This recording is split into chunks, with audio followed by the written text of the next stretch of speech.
നമസ്കാരം. ഇത് ഒരു 5 വർഷമായ ഒരു ആൽച്ചെടിയാണ്. ഇത് ഞാനൊരു നോർമൽ കറിച്ചട്ടിയിൽ കുഴിച്ച് വെച്ചതാണ്. കുറച്ച് മണ്ണിട്ടിട്ട് അത് കുഴിച്ച് വെച്ചു. ഇതിങ്ങനെ ബോൺസായി ആയിട്ട് വളരുകയാണെങ്കിൽ വളരട്ടെ എന്നുള്ള ഉദ്ദേശത്തിൽ.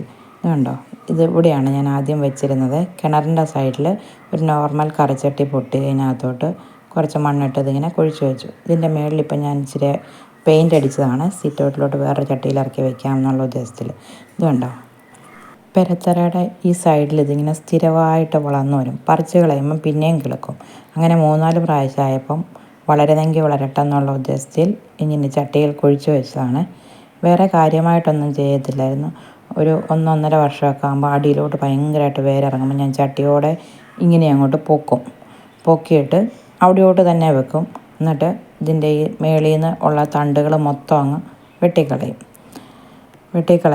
കഴിഞ്ഞ് വെള്ളം മാത്രം ഒഴിക്കും. വളമൊന്നും ചെയ്തിട്ടില്ല. ഇതുണ്ട്, ആദ്യം ഒന്ന് വെട്ടി, അത് കഴിഞ്ഞപ്പോൾ അതിന് 2 ശിഖരം വന്നു. പിന്നെ ഞാൻ വീണ്ടും വെട്ടി. ഇതുണ്ടോ, ഈ പ്രാവശ്യം അത് 3 ശിഖരങ്ങൾ വന്നിട്ടുണ്ട്.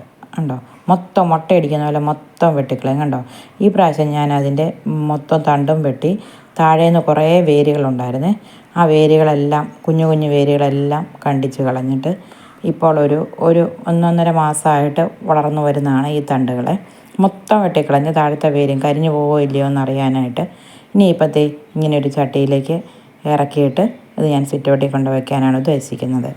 അപ്പം പല ചെടികളും ബോൺസായി ആയിട്ട് വളർത്തണം എന്ന് ആഗ്രഹിക്കുന്നവർക്ക് ഇതുപോലെ ചെയ്ത് നോക്കാവുന്നതാണ്. എല്ലാ ചെടികളും ഇങ്ങനെ വളർത്താൻ സാധിക്കുമായിരിക്കും. ഒന്ന് പരീക്ഷിച്ച് നോക്കാവുന്നതേ ഉള്ളൂ. ഇനി എനിക്ക് ഇതുപോലെ ഒന്ന് കണിക്കൊന്ന പരീക്ഷിക്കണം എന്നുണ്ട്. തൈ കിട്ടിയിട്ടില്ല ഇതുവരെ. കിട്ടുവാണെങ്കിൽ അതിൻ്റെ വീഡിയോ ആയിട്ട് ഞാൻ ഇനി വരുന്നതായിരിക്കും. Thank you for watching.